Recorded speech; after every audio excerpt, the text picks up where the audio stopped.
시간에 우리 주제표와 우리 복음 캠페인 같이 하겠습니다. 자, 시작.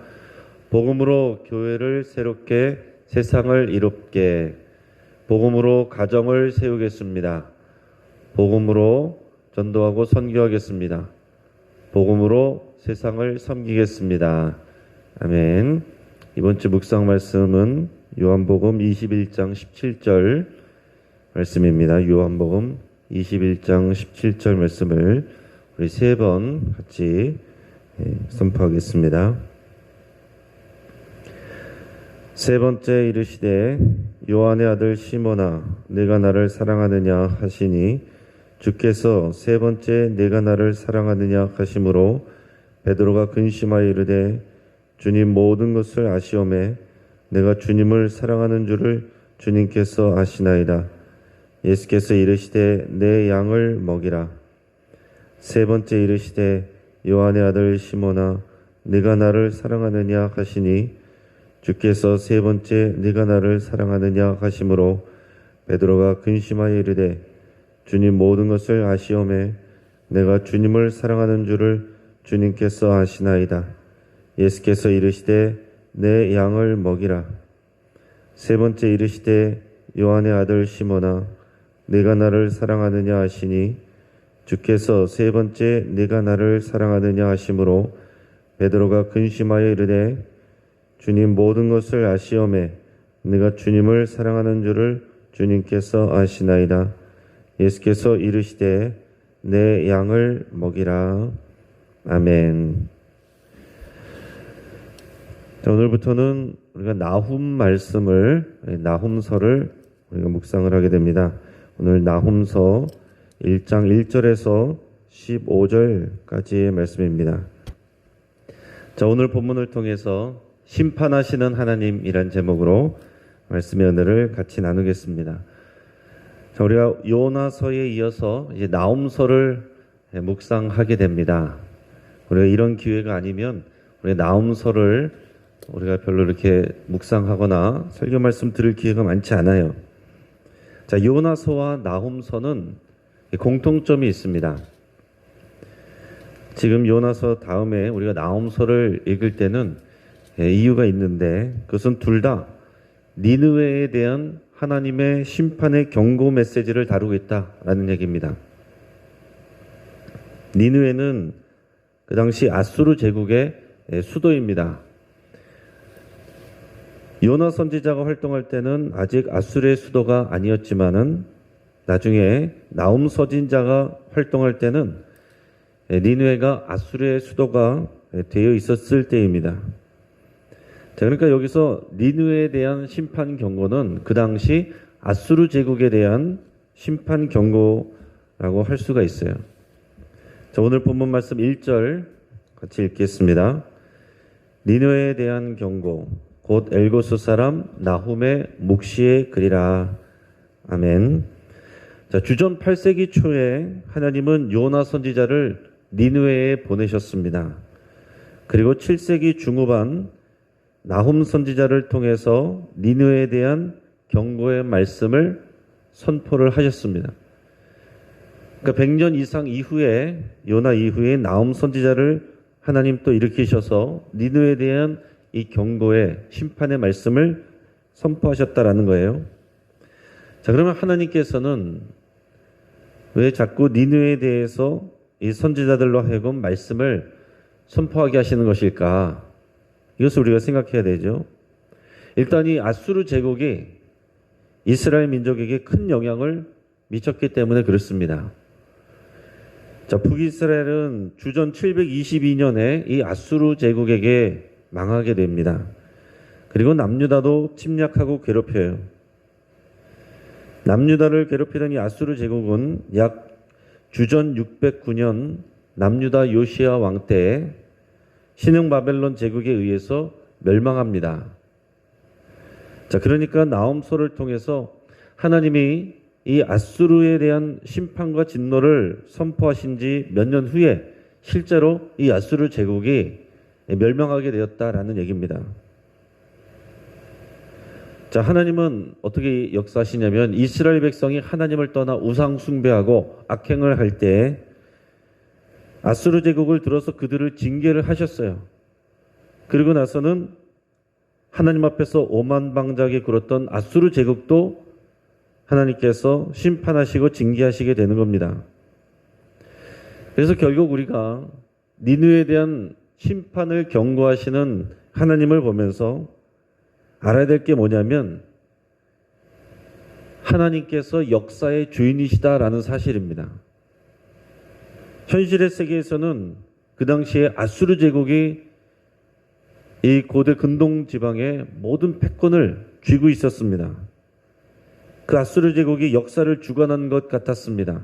아수르 제국도 그러나 결국에는 하나님의 막대기로 쓰임 받다가 또한 심판의 대상이 되기도 한다는 거예요. 결국 이 세상의 역사의 수레바퀴를 돌리는 것은 여호와 하나님이시다라는 것을 우리가 생각해야 된다는 것입니다. 자, 그런데 요나서와 나홈서가 둘 다 니느웨에 대한 이 심판을 경고하는 말씀이지만은 차이가 있어요. 어떤 차이가 있냐면 요나 선지자는 니느웨에 가서 직접 니느웨 사람들에게 그 아수르 사람들에게 하나님이 곧 심판하신다. 이것을 선포한 것입니다. 그래서 그 당시에 요나 말씀을 보면 니느웨 사람들이 회개했다라고 놀랍게 그런 내용이 나옵니다. 자, 반면에 나홈서는 니느웨 사람들에게 직접 가서 말씀을 전하는 것이 아니라 그 당시 이 아수르 제국의 공격을 받고 핍박받고 있던 이 남유다에서 이 남유다 백성들 앞에서 이 말씀을 선포를 하신 거예요. 그러니까 요나서의 제1청자 그 말씀을 듣는 사람들은 니느웨 백성들이었을 테고 그리고 나홈서를 처음 듣는 사람들의 이 제1청자는 남유다 백성들이다라는 사실입니다. 그러니까 오늘 나온 말씀은 사실 이 남유다 백성들을 위해서 하나님께서 이 메시지를 선포하고 계신다라는 것을 여러분 생각하시면 되겠습니다. 그 당시 이 남유다를 괴롭히고 있는 이 아수르 그 수도인 니느웨에 대해서 하나님께서 심판을 경고하신다는 것은 괴롭힘을 당하고 있던 남유다 백성들에게는 그게 어떤 소식이 되겠어요? 구원의 소식이죠. 구원의 소식입니다. 자, 우리 1945년에 일본 히로시마의 원폭 투하로 인해서 일본이 항복하게 될 때 그것은 우리 조선 땅 우리 백성들에게는 구원의 소식이고 그것이 해방의 소식이었잖아요. 일본이 당하는 심판과 징계가 그 밑에서 핍박당하는 조선인들에게는 구원과 해방의 소식이 되었던 것처럼 지금 여기 나오는 나홈 말씀에서 이 니느웨에 대한 이 심판의 선포가 그 아래에서 괴롭힘 당하고 고통받고 있던 남유다 백성들에게는 구원의 메시지, 회복의 메시지가 된다라는 사실이에요. 자, 그러니까 우리 여호와 하나님께서 이 모든 세계와 열방의 이 역사의 주권자라는 사실과 그리고 이 니느웨에 대한 심판 메시지를 통해서 하나님이 남유다 백성들을 위로하시고 또 그들에게 구원의 메시지를 선포하고 계신다는 것을 유념을 하면서 오늘 말씀을 여러분께서 묵상하시면 되겠습니다. 자, 오늘 본문의 2절, 3절 우리 말씀을 같이 읽겠습니다. 여호와는 질투하시며 보복하시는 하나님이시니라. 여호와는 보복하시며 진노하시되 자기를 거스르는 자에게 여호와는 보복하시며 자기를 대적하는 자에게 진노를 품으시며 여호와는 노하기를 더디하시며 권능이 크시며 벌받을 자를 결코 내버려 두지 아니하시느니라. 여호와의 길은 회오리 바람과 광풍이 있고 구름은 그의 발에 티끌이로다. 아멘. 자, 우리 구약 성경에서 종종 우리가 보게 되는 질투하시는 하나님이라는 표현이 나왔습니다. 여호와는 질투하시는 하나님이시다라고 할 때 우리 이것을 여러분 어떻게 읽어야 되겠습니까? 자, 인간의 입장에서 이해하기 쉽게 하나님께서 당신 스스로를 이렇게 나타내 보여주시는 거예요. 하나님이 이스라엘 민족을 하나님과 이스라엘 민족은 언약 관계라는 것을 여러분 이것을 기억을 하셔야 됩니다. 언약 관계라는 것은 마치 남녀가 만나서 혼인 서약을 한 것과 마찬가지예요. 그래서 하나님은 하나님을 남편이라고 부르시고 이스라엘 백성을 아내라고 이렇게 표현하셔요. 근데 아내가 바람을 피워서 다른 남자를 만나면 당연히 남편이 화를 내게 되겠죠. 이것은 그냥 감정의 문제만이 아닙니다. 그 사람의 성격이 문제가 아니에요. 아내가 이 언약 관계를 깨뜨렸기 때문에 그 서약을 어긴 것에 대한 마땅한 반응인 것입니다. 자, 질투하시는 하나님이라는 표현을 들을 때 우리는 뭘 떠올려야 돼요? 아, 하나님의 성격이 그런 분이시구나 이렇게 떠올리는 것이 아니라 언약 관계를 떠올리셔야 된다는 거예요. 아, 우리는 하나님과 언약 관계를 맺고 있는 사람들이지 언약 백성이지. 구약 시대에는 이 이스라엘이 하나님의 언약 백성이지만은 이제 신약 시대는 예수님을 믿는 자들이 그 믿음을 통해서 이 언약 관계로 들어간 거예요. 저와 여러분들이 하나님과 지금 언약 관계 있고 언약 백성이고 하나님의 신부입니다. 자, 언약 관계를 맺었다는 것은 무슨 얘기입니까? 하나님은 이스라엘 민족에게 책임감을 갖고 계세요. 많은 민족들이 있지만 하나님은 이스라엘 편에 서시는 것입니다. 그리고 이스라엘을 괴롭히는 이방 민족에게는 하나님께서 마땅히 진노하시고 심판하신다는 것을 의미하는 것입니다. 자, 그런데 2절에서 보면 또 보복하시는 하나님을 표현하고 있습니다. 보복이라는 말이 3번이나 나와요. 그리고 보복이라는 말은 또 진노라는 말과 같이 나옵니다. 자, 그러니까 하나님의 보복과 진노는 하나님의 공의에 속한 반응이에요. 하나님이 보복하시고 진노하신다는 것을 들을 때 아, 째째하시다. 사랑의 하나님인데 어떻게 이러시냐. 이런 관점으로 보면 안 된다는 거예요. 하나님의 공의로 진노하시고 심판하시는, 보복하시고 진노하시는 것은 하나님의 심판, 하나님의 공의, 이것을 여러분께서 떠올리셔야 된다는 거예요. 자, 하나님의 백성에게 잘못했을 때는 하나님은 징계를 하십니다. 그런데 하나님의 백성을 괴롭히는 민족에게는 보복하시고 진노하시고 심판하시는 거예요. 우리 여호와 하나님은 오늘 말씀을 통해서 보면 노하기를 더디하신다라고 그랬습니다. 그러나 그 반대로 보면 진노하시고 보복하신다. 이 두 가지가 같이 있어요. 여러분, 이거 두 가지를 같이 아셔야 됩니다. 하나님은 오래 참으세요. 그래서 우리가 잘못할 때마다 무슨 일이 있을 때마다 바로바로 징계하시고 치시고 뭐 그런 하나님이 아니세요. 오래 참으시지만 그러나 때가 차면 경고하시고 그러고서도 때가 차면 그러면 하나님의 심판을 하시게 된다라는 것을 우리가 같이 성경 말씀에서 말씀하고 있습니다. 오래 참으시지만 벌 받을 자를 결코 내버려 두지 아니하시는 공의의 하나님이시다. 오래 참으시는 인애의 하나님, 사랑의 하나님이시지만 그러나 벌 받을 자를 결코 내버려 두지 아니하시는 공의의 하나님이시다. 이것을 여러분들이 균형 있게 이해를 하고 계셔야 됩니다. 그래서 오늘 3절에서 보면 여호와 하나님이 회오리 바람과 광풍으로 나타나신다 이렇게 표현하고 있어요. 구름은 하나님의 발의 티끌과 같다. 자, 이것은 하나님이 그 나타나시는 그런 것을 표현하는 그런 묘사입니다. 그러니까 때가 되면 하나님께서 그의 심판을, 그의 뜻을 이 땅에 나타내신다라는 그런 표현이에요. 자, 이어서 우리 6절, 7절 같이 읽어보겠습니다. 누가 능히 그의 분노 앞에 서며 누가 능히 그의 진노를 감당하랴. 그의 진노가 불처럼 쏟아지니 그로 말미암아 바위들이 깨지는도다. 여호와는 선하시며 환난 날에 산성이시라. 그는 자기에게 피하는 자들을 아시느니라. 아멘. 자, 그래서 하나님의 분노와 진노는 이중적인 의미를 갖고 있다는 것을 여러분 생각하셔야 돼요.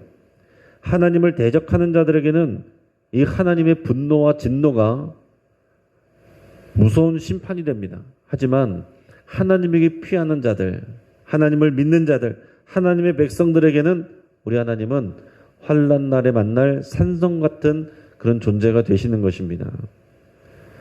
자, 쉽게 생각해서 이 아들이 동네 양아치들한테 막 혼나고 매맞고 있어요. 그럴 때 이제 아버지가 나타나서, 힘센 아버지가 나타나서 그 동네 양아치들을, 불량배들을 혼내고 내쫓는다.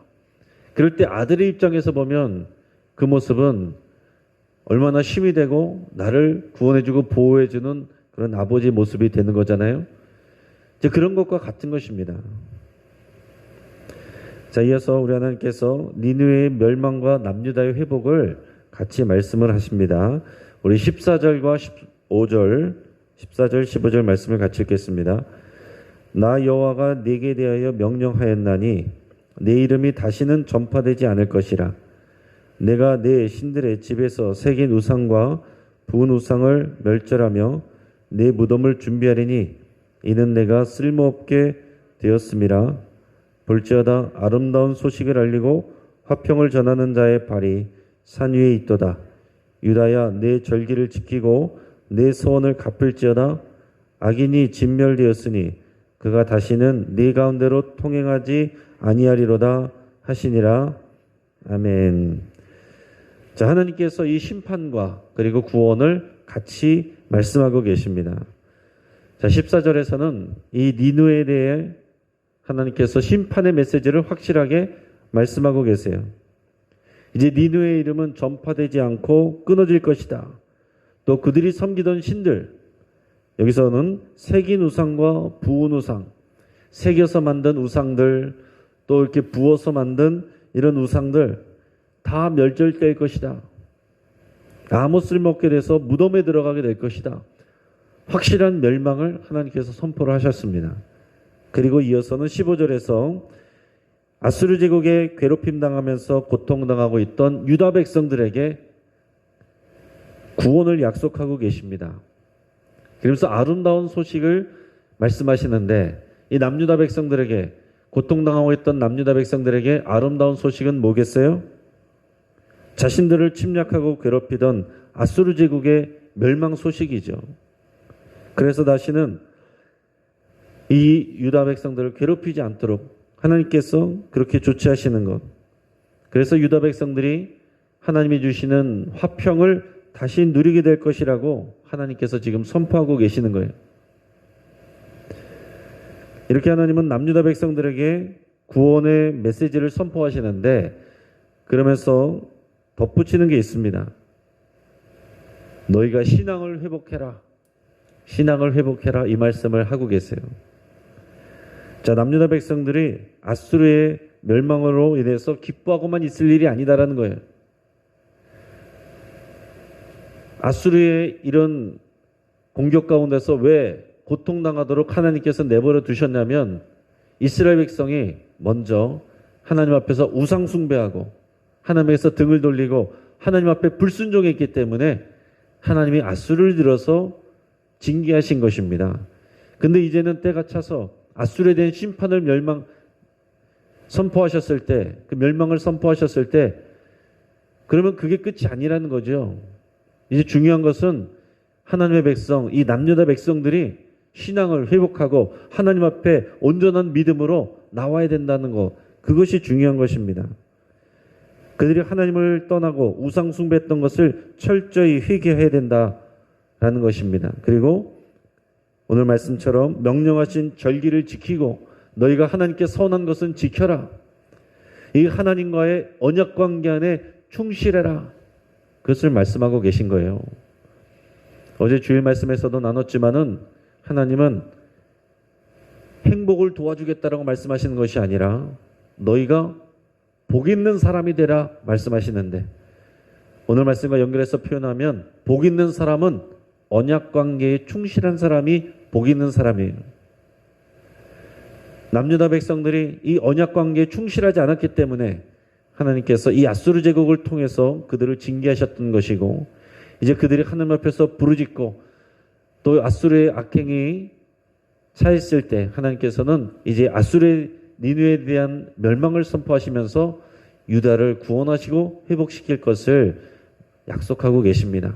그러면서 동시에 남유다는 내가 너희를 보호하고 다시 세워줄 테니 너희 신앙을 새롭게 해라. 그것을 말씀하고 계신 겁니다. 자, 이제 말씀을 정리하겠습니다. 하나님은 이스라엘 민족의 하나님에 국한되는 게 아닙니다. 또한 하나님은 교회에 갇혀 계신 분이 아니세요. 이 모든 나라와 열방과 세계의 역사를 주관하고 계시고 운행하고 계시는 하나님이십니다.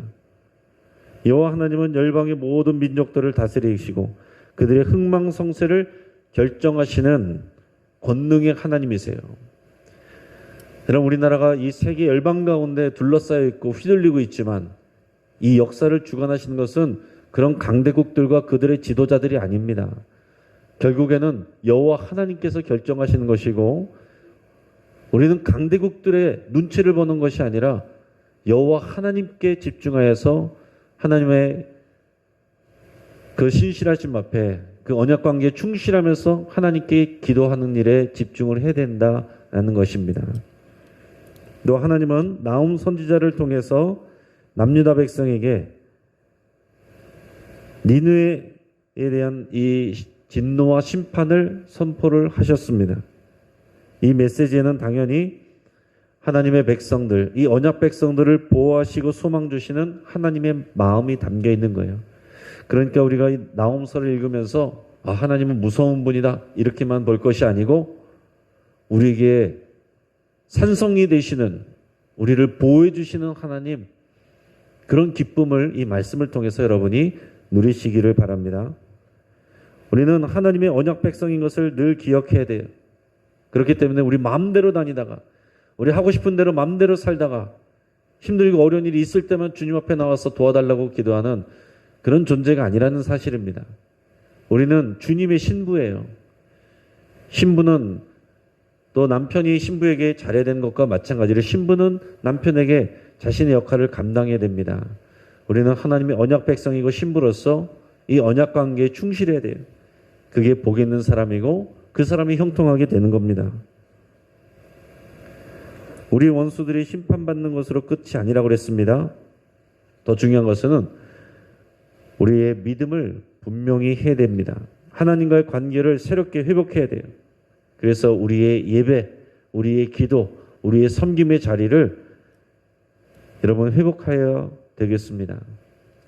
이제 코로나에서 이제 우리 일상을 회복하는 단계로 나가고 있는데 여러분 이때와 맞춰서 우리들의 예배가 회복이 되고 우리들의 기도가 회복이 되고 우리들의 교제가 회복이 되고 우리들의 섬김이 회복이 되기를 주의 이름으로 축복합니다. 같이 한번 기도하겠습니다. 우리의 말씀을 붙잡고 함께 기도할 때에 우리 하나님이 모든 역사를 다스리는 권능의 하나님이신 것을 믿고 여러분 찬양과 경배를 올려드릴 수 있기를 바랍니다.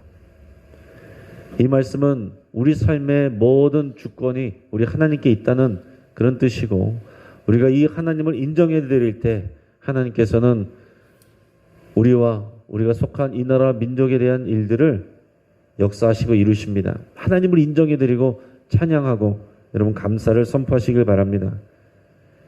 또한 우리의 눈이 세상의 권력자와 강자에게 초점을 맞추는 것이 아니라 오직 여호와 하나님께 집중하기로 여러분 그렇게 결단하고 기도할 수 있기를 바랍니다.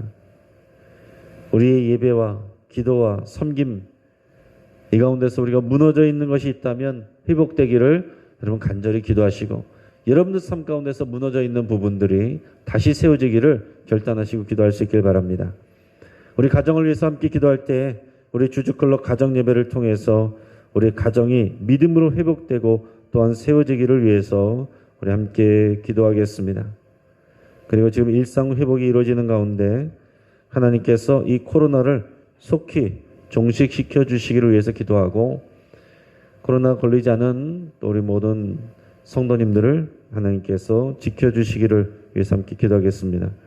또 우리 영신교회, 교회학교, 또 교구, 남녀 선교회, 중직자, 또 봉사자 모든 우리 일꾼들과 기관들이 속히 예배와 기도와 교제와 섬김의 자리를 회복할 수 있기를 우리가 간절히 우리가 합심해서 기도하겠습니다. 우리가 주여 한번 부르짖고 우리 하나님 앞에 기도하겠습니다. 주여